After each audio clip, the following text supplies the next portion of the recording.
Hi అండి, welcome to విఆర్1. ఈరోజు అయితే త్రయంబకంలోని కుండునైతే చూపించబోతున్నానండి. అదే కోనేరు, అలాగే దీన్ని ఉషావత్ అని అంటారండి. ఈ ఉషావత్ చుట్టుపక్కల ప్రాంతాల్లో అయితే చిన్న చిన్న దేవాలయాలు అయితే ఉన్నాయండి. ఇలాగే ఇది గంగమ్మ దేవాలయం అండి. అలాగే ఈ కుండునకైతే గౌతమ మహర్షి గోహత్య పాపాన్ని తొలగించుకొనడానికి శివుణ్ణి గంగను పంపమని వేడగా ఆ శివుడు ఇక్కడికి పంపాడండి.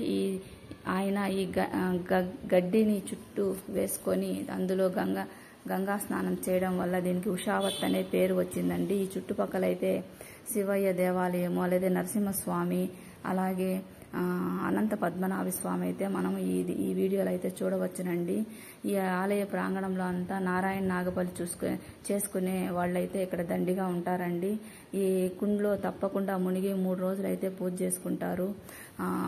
పితృతర్పణాలు, పితృదోషాలు ఉండేవాళ్ళు, అలాగే నాగదోషాలు ఉండే వాళ్ళైతే ఇక్కడ తప్పకుండా వచ్చి పూజలు చేసుకుంటారండి. ఎందుకంటే ఇక్కడ బ్రహ్మక్షేత్ర పాలకుడు కాబట్టి ఇక్కడ ఏ పూజ చేసుకున్నా వాళ్ళ జాతకంలో ఉండే దోషాలని పోతాయని ఇక్కడ వాళ్ళ గట్టి నమ్మకము.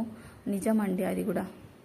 నారాయణ నాగబలి పూజ అయితే 3 రోజులు జరుగుతుందండి. 2 రోజులు శ్మశానంలో అయితే చేస్తారు. పూర్వం అది శ్మశాన స్థలం అంటే అక్కడైతే ఇప్పుడు రేకుల షెడ్లు వేసి పూజ అయితే చేస్తారండి. ఇదేనండి ఆ ప్రాంగణం అంతా. అక్కడ చూపించాను కదా ఇంతకుముందు, ఆ ట్రాక్టర్ అయితే అదంతా పిండాలతో అయితే నిండిపోయి ఉంటుందండి. ఇదేనండి, ఈ విధంగా అయితే ఇక్కడ పూజలు చేస్తారు. చేసి ఆ 2 రోజులు అయితే సూతకం అయితే ఉంటుందండి. 3వ రోజు అయితే మనము దర్శనానికి వెళ్ళవచ్చు. అలాగే ఇక్కడ కావాల్సిన పూజా సామాన్లు అయితే మనం తీసుకోవచ్చునండి. ఈ వీడియో కనుక నచ్చినట్లయితే ప్లీజ్ సబ్స్క్రైబ్ చేసుకోండి. Thank you.